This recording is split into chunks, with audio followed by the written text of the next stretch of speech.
I'm joined by Marcus Collins, who is a professor of marketing at University of Michigan and an author of his new book, For the Culture.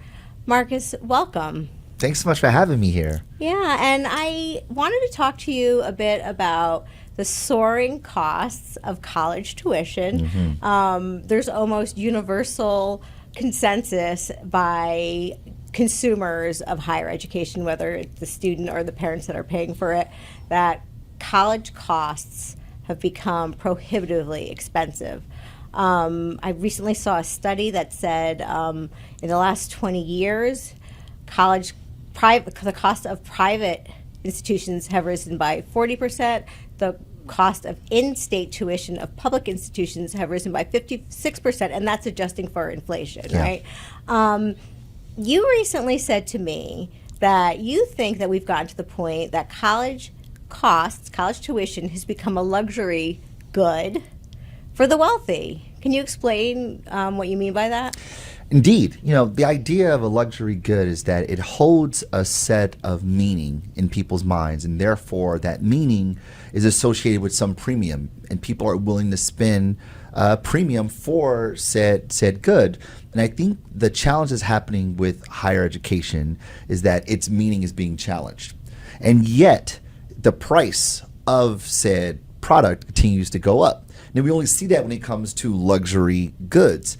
And what it means is that people who have access to wealth, who have access to financial wind sweeps, they're able to access these luxury products. And those who are not, they go to great lengths to get access to it, i.e. going into massive debt. And we see this with luxury brands, right? I can't really afford that bag, but that bag says something about me. Therefore, I'm going to overextend myself financially to get that bag to signal who I am so that I have a certain value in the marketplace. Yeah, that's right. I recently read an article that said that whereas parents used to promise their kids a down payment for a house or their first car or maybe a wedding, now they're hoping to promise them no debt after college. And so along those lines, can you talk to me a bit about I guess who's going to be the winner and the loser if colleges don't get this right, or the elite institutions don't get this right? Who do you see as the big winners and the big losers? I think at its core, it's going to be institutions who really understand the value proposition that college is meant to provide, what higher education is meant to do. Historically, higher education was about the acquisition and dissemination of knowledge. And you went to a higher education institution so that you might be able to get said knowledge. Not just fill your mind with facts, but also create the skill that is critical thinking. And such is the case for universities. However, the notion was that because I have this validation from a university, this seal of approval, this chevron that I am a critical thinker and I now have this knowledge, then therefore I am ready for the workforce. I've been prepared for the workforce. So getting a degree was a signal, meaning symbol that you were ready to work and you were ready to get a good job, and it would cover the cost, the investment that is college educations. That's the value proposition that students go to school for. I'm going to school by and large so that I can get a job on the other end of this thing.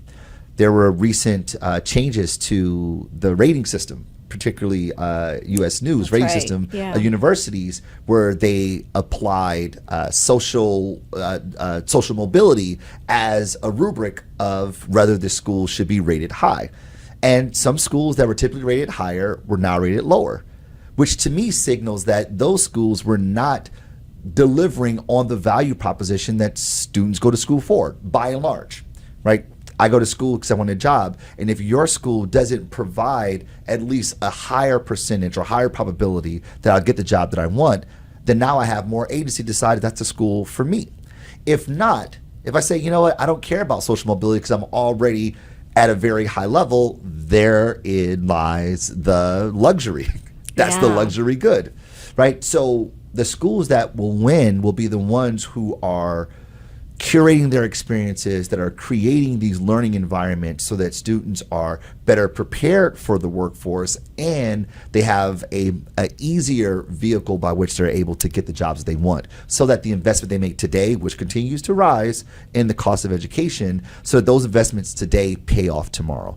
Otherwise, what are you really paying for?